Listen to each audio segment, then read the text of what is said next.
Yun, what's up mga guys? So yun, magja-jogging tayo ngayong hapon. So yun guys, samahan nyo ako. Kakatakbo pa lang, ayun, naghahanap agad ng tubig. So yun, kasi marami naman dito nagbibigay ng tubig na libre. Ayun nga, naubos na. Ayun, ayun guys, so, nandun pala sa gilid. Ayan, dito maraming libre tayo. So late upload kasi ngayon lang natin na-edit yung video na ito. So sobrang busy kahapon at napagod sa kaka-jogging at exercise. So kaya ngayon lang siya nagawa guys. So yun. Alright. So magandang gamot to sa ating kalusugan yung exercise. Siyempre kailangan natin i-balance yung katawan. Palaging masasarap ang pagkain, palaging matataba ang pagkain. So dapat every week mayroon tayong exercise or every morning. Alright, so yun na nga. Minadali ko na yung pag-exercise dyan. Oh. Tingnan mo, bilis oh. Halos tumakbo ako dyan ng 5 kilometro. Grabe ang hingal. Alright guys, so yun nga, pagkatapos natin mag-jogging. So, maglaga tayo ng kuwan. Nilaga ang tawag dito sa luto nito. Kalabasa sa to, spinach. Daw ng spinach. So meron ako pinakuluan dito na bawang, sibuyas, sili, at saka kamatis. So ilalaga lang natin yan guys. Tapos sasawagan natin ng pritong isda. Alright. So yun. Mamaya ay kakain tayo guys. Para sa ating exercise at diet. Diet daw.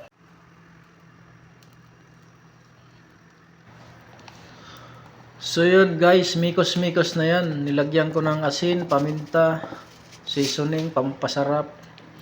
At saka minikos-mikos ko na insan yung dilis na malalaki.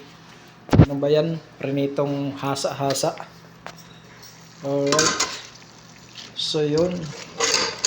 After nun ay sinunod ko na yung spinach. Minikos-mikos ko na rin insan. Hinalo-halo. Ayun guys, so kakain na tayo after lumambot niyan at luto na guys. Alright, kain tayo mga lods. So yan, ito na yung ating luto na gulay. Nilaga lang to lods. After natin mag-jogging, so kain tayo ng gulay na nilaga. Tapos, lutong bukid lang ba lods? So yun, nilagyan ko ng isang pritong isda, kinusal. Yan, malasa.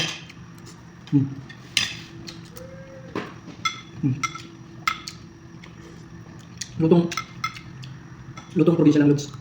Masarap na ito kung may tanglad eh.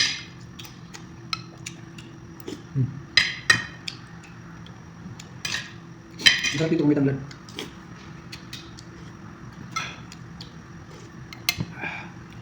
So yun, kain tayo mga lods. Kain. May sili pa oh.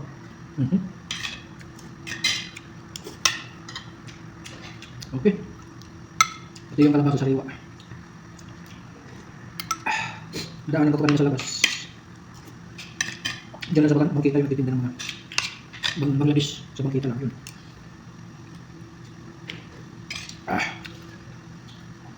Tapos may